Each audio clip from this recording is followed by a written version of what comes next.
الجزائري لويس عليم بن عبيد محاضرة حول وصل إليه العلم في أبحاثه حول علاج مرض الباركنسون، والذي يختص فيه منذ سنوات في مركزي البحث بغرينوبل مع علماء من مختلف أنحاء العالم.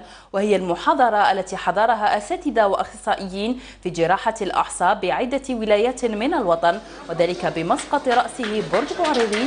وجاء هذا الملتقى بمبادرة من مندوبية منتدى رؤساء المؤسسات ببرج بوعريري وجمعية قدماء تلاميذ ثانوية قروان وملكة قايد، حيث كانت المناسبة فرصة لتكريم ابن الجزائر البروفيسور بن عبيد، الذي يعد واحدا من أشهر العلماء الباحثين في العالم في هذا المجال، وهو الحائز على جائزة نوبل الأمريكية.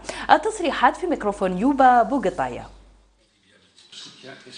Moi, de mon côté, je n'ai pas d'action ni de pouvoir dans ce domaine, sauf de donner des avis et des conseils.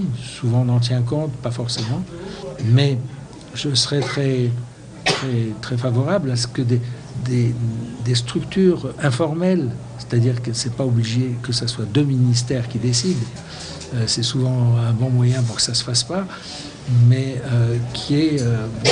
je suis entouré de gens dont le côté entrepreneur n'est pas à démontrer et qui témoignent d'une capacité d'entrepreneuriat ici qui est très forte. Ça peut porter dans ce sens-là et on trouvera des partenaires des deux côtés. Et là,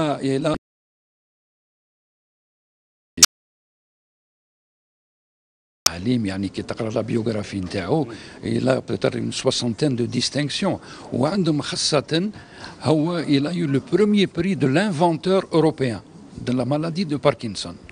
دار le prix Lasker. هذا le prix Lasker هو l'équivalent du prix Nobel aux États-Unis. منتدى رؤساء المؤسسات ليس يعني مجرد يعني منتدى اقتصادي فقط، وإنما نطمح أن نكون يعني في الحالات الاجتماعية والصحية وكل يعني المجالات. ولذا رافقنا جمعية تلاميذ قرواني وملكة قايد الذين كانت لهم الفكرة من أجل تنظيم هذه المحاضرة مع البروفيسور. C'est une rencontre très intéressante en tant que médecin déjà parce qu'elle permet de voir un petit peu l'évolution du traitement de la maladie de Parkinson. Monsieur Benabid, professeur Benabid que tout le monde connaît, est une sommité internationale. Donc la rencontre d'aujourd'hui a permis de découvrir les nouvelles techniques en plus de celles qu'il a développées déjà il y a plusieurs années, c'est-à-dire la neurostimulation cérébrale. Il a développé une technique assez récente pour traiter justement la maladie de Parkinson.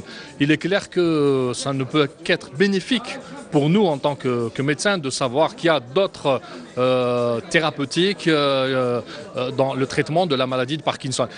Je savais que je serais reçu avec beaucoup de chaleur, d'amitié, d'affection et je n'ai pas été déçu, bien évidemment. Je suis absolument très intimidé par le déploiement de gentillesse, de reconnaissance, de témoignages dont j'ai été l'objet depuis 48 heures. C'est merci, merci, merci, merci, merci à tous, vraiment, et vous me faites revivre une partie importante de ma vie et vous me donnez une perspective qui est tout à fait heureuse. نختم بالثقافة حيث